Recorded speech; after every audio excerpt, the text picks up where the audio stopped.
When we established the Global Initiative Against Transnational Organized Crime, we understood we could not deal with crime without the people most affected by it, those ones resisting and responding to survive and even thrive under the most difficult circumstances. These resilient communities became our inspiration and are today at the center of the work of the Resilience Fund. Hola, my name is Siria Gastélum Félix, and I am the Director of Resilience at the Global Initiative. In the next few minutes, I will tell you how the Resilience Fund originated, what are we doing today to challenge criminal governance around the world, and how are we taking the civil society network into the future amidst a pandemic and grave security concerns on the ground.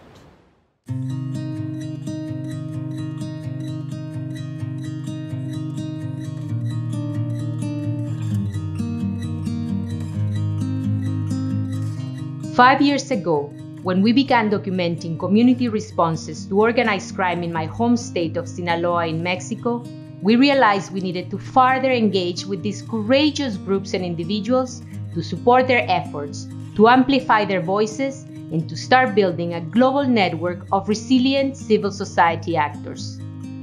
As organized crime and corruption continue to divert resources, impoverish communities, and impede the materialization of the Sustainable Development Goals, the Crime Congress offers us a global forum to bring forward the local voices of the first responders to organized crime and enable a discussion between governments and civil society. In April 2019, with the support of the Government of Norway, the Resilience Fund was launched in Vienna in the margins of the UN Commission on Crime Prevention and Criminal Justice. In a short amount of time, the fund has been able to demonstrate the value and impact of community-based responses to organized crime. These experiences and insights are highly relevant to the Congress as it sets the focus of UN crime policies for the coming years. We have supported over 80 projects around the world, challenging criminality and violence. We work with collectives of women and artists building safe spaces for kids, with local journalists investigating crime and corruption, with gang mediators and land defenders, and with organizations rescuing victims of human trafficking, for example.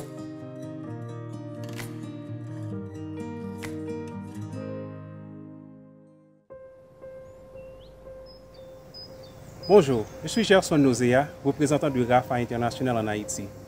RAFA est une organisation de la société civile qui s'engage dans la prévention et la suppression de la traite et l'exploitation sexuelle. Elle accomplit sa mission à travers la prise en charge des victimes et en renforçant la résilience des communautés à fort risque de violence et de traite de personnes, et en améliorant la capacité des structures étatiques de protection. En février 2020, avec le support des fonds de résilience de Global Initiative Against Organized Crime, RAFA a lancé une initiative pour identifier et supporter des victimes de la traite et de l'exploitation sexuelle dans le contexte du crime organisé. Depuis quelques années, de nombreuses communautés sont occupées par des groupes armés et ont fait beaucoup de victimes de violences sexuelles parmi les populations des grandes villes d'Haïti. Grâce au support des fonds de résilience, 27 jeunes adolescentes victimes de la traite et de l'exploitation sexuelle et 27 femmes chefs de maison ont reçu un paquet de support de services et de soins psychosociaux et médicaux et une amélioration des conditions socio-économiques. Les jeunes écolières qui vivaient avec des traumatismes ont rapporté une grande amélioration dans leur mécanisme d'adaptation au stress et à l'atténuation des risques à la violence communautaire. Parmi les victimes, des familles déplacées internes à cause du crime organisé ont maintenant un logement sûr pour se protéger. Des femmes chefs de maison ont lancé des initiatives génératrices de revenus et un réseau de coopération de support a été créé entre ces femmes chefs de petites entreprises commerciales. La prolifération de la violence en Haïti dans le contexte des groupes armés au cours de ces dernières années a eu des conséquences humanitaires de grande envergure, de grande ampleur sur les communautés défavorisées et marginalisées. La Commission nationale pour le désarmement d'Haïti a recensé plus de 70 cellules de groupes armés dans la capitale qui perpétuent des actes de violence contre leur propre communauté. Elle a aussi signalé qu'un nombre important de ces groupes ont des liens avec des politiciens et des chefs d'entreprise. Cette forme de violence organisée a déclenché une crise de déplacement interne forcé, d'une ampleur telle qu'ils ont mis en péril de nombreuses personnes. La violence a causé des pertes économiques importantes pour les familles déplacées. De plus en plus ont dû abandonner tous leurs biens et afin de fuir leur maison et leur communauté.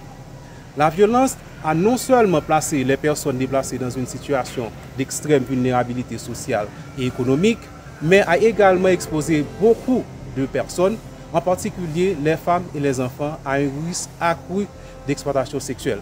Et c'est là le projet de Global Initiative Against Organized Crime, de concert avec RAFA, apporte un support à ces familles, les femmes qui sont victimes de la traite et de l'exploitation sexuelle, et les enfants qui sont aussi des victimes de la traite et de l'exploitation sexuelle.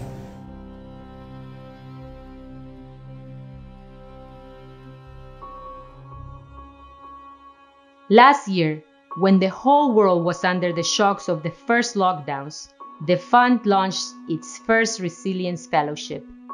The Resilience Fund Fellowship was conceived to promote transcultural and interdisciplinary collaboration about a global organized crime issue with a high impact at the local level.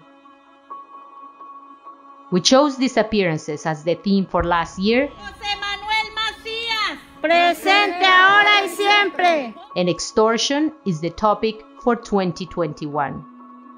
The Resilience Fellowship has conformed a new international community that is now making real local impact with the brave and committed work of these fellows.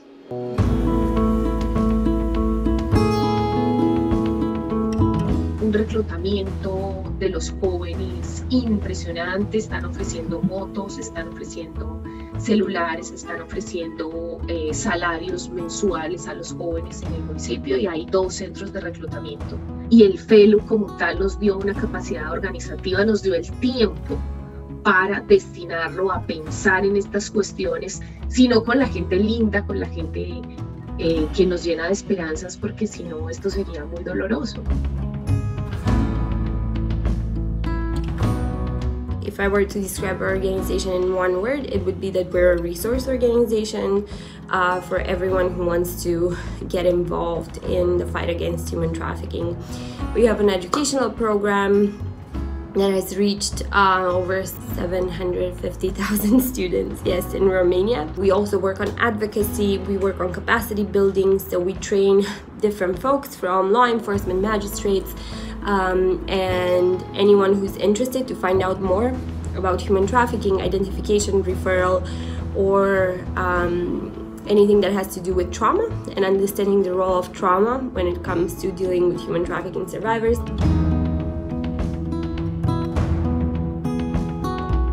Y bueno, hay una criminalización de las ONG que trabajan con la ONU. Entonces ya ha habido algunos detenidos de unas ONG que trabajan con VIH en el estado de Zulia, persecución a otras ONG en Caracas, o allanamientos o detenciones. Es haber dado como una perspectiva global al tema de las desapariciones. Me siento sostenida a eso y mis compañeras también se sienten sostenidas. Entonces eso ha sido importante.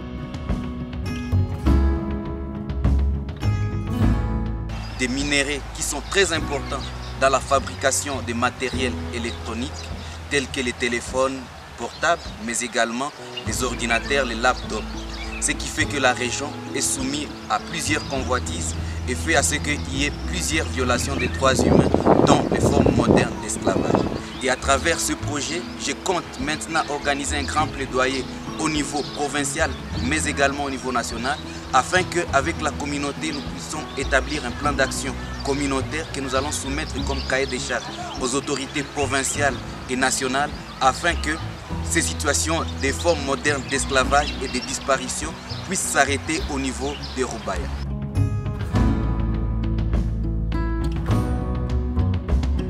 Tristemente, pues aquí en Sinaloa pueden agredir a cualquiera, ¿no? Incluso a nosotras, madres rastreadoras.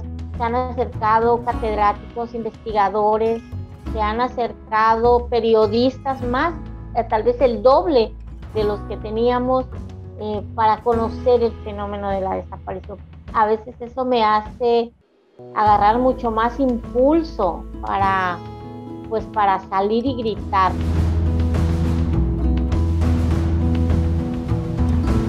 In 2020, we have run the project to support the operation of the helpline services 24/7 to enable children and young people across Cambodia to call the helpline when they feel unsafe.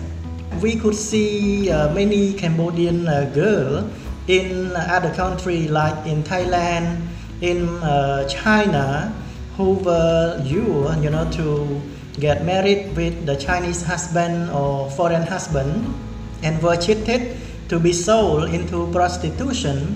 They could ask for help. I would like to thank you, especially the Resilient Fund colleague who have supported myself and also allowing the use of the fund to support the helpline services. And thank you so much. Thank you.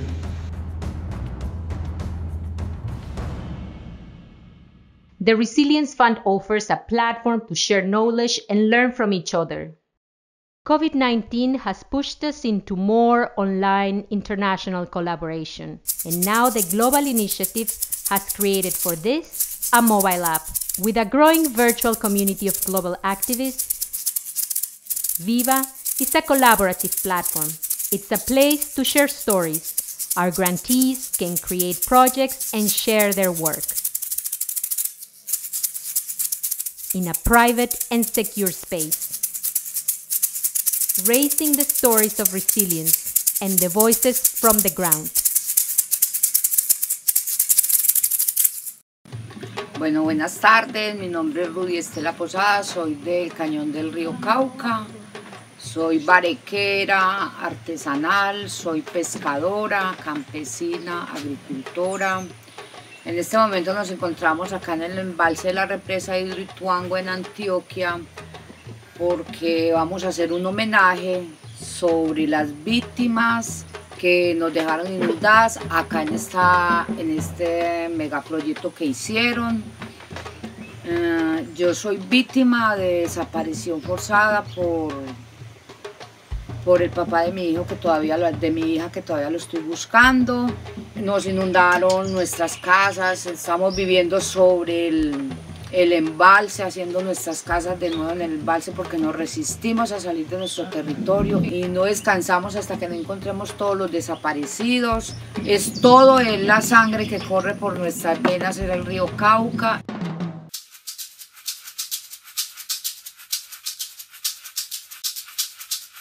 Desde el refugio del movimiento Ríos Vivos, lo que ustedes pueden ver al fondo es la represa de Hidroituango, ese muro que obstruye el río Cauca. Ese muro no solo inundó el territorio, 79 kilómetros del cañón del río Cauca con su bosque seco tropical, sino que además debajo de esas aguas están cientos de desaparecidos de nuestro territorio. ¿Qué es lo que está pasando allí? Nosotros llevamos un proceso largo de más de 11 años. Hemos denunciado ante todas las autoridades lo que estaba pasando en el territorio. Más de 110 masacres que han ocurrido en este territorio, como decesos en una masacre, pero no aparecen sus restos óseos, no aparecen su cuerpo y por eso la familia lo sigue buscando. Y yo creo que invitarlos, si tienes un desaparecido, no te quedes callado, búscame. Es María Isabel Cruz Bernal, soy presidente de Voces Guerreras AC, colectivo de búsqueda de personas desaparecidas, madre de Reyes Yosimar García Cruz, desaparecido el 26 de enero del 2017. Y pues hay que presionar al Estado. Sin las familias esto no avanza y yo creo que somos pues el eje central de esta lucha. Nada más será aquí en el estado de Oaxaca y lo que le comentan o lo que le reportan a los demás. Pero ir a poner una denuncia en la fiscalía es atravesar toda una fortaleza para entrar y que te reciban y no seas atendida por un fiscal de desaparición forzada. Ella es Rosy, ella es mamá de Carlos Omar, desaparecido. el 18 de enero del 2018 en Culiacán, Sinaloa. Seguimos buscando y hasta encontrarlo. Ella es Juanita, mamá de Omar Zazueta, desaparecido. El 1 de diciembre del 2018. Jesús Ignacio Aragón Rotamosa, desaparecido el 4 de diciembre del 2018 en el departamento Altura del Sur de Culiacán, Sinaloa. Y seguimos buscando, tenemos nuestros listones por allá, ahí están, y nuestros árboles. Gracias. I'm Judy Kaberia from Nairobi, Kenya. My area of focus is human trafficking and harvesting of body organs. I look at victims of disappearances as victims of human trafficking.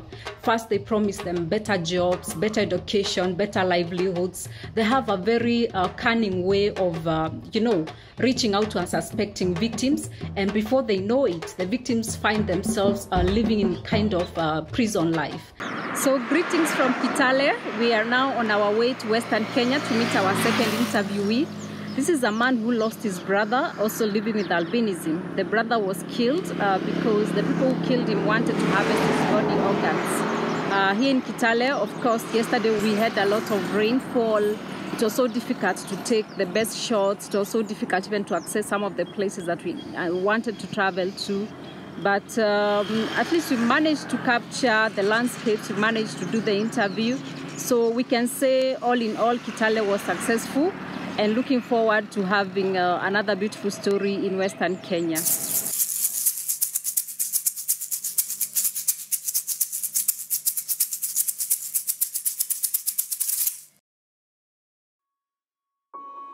These are the voices that need to be heard in the multilateral venues where policy is set and included in this Crime Congress. We need to renew the international community's support in ensuring that civil society groups and leaders are protected and not criminalized for standing up against organized crime, because they are our first responders.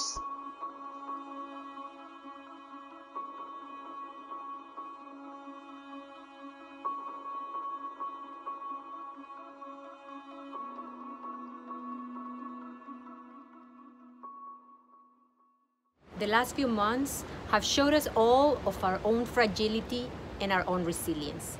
And the stories we just saw come out at a time when we really need this knowledge and inspiration if we want to go after the Sustainable Development Goals. Resilience is about adapting, bouncing back, getting back on your feet. And that is the dialogue we're bringing to the table. Thank you for watching.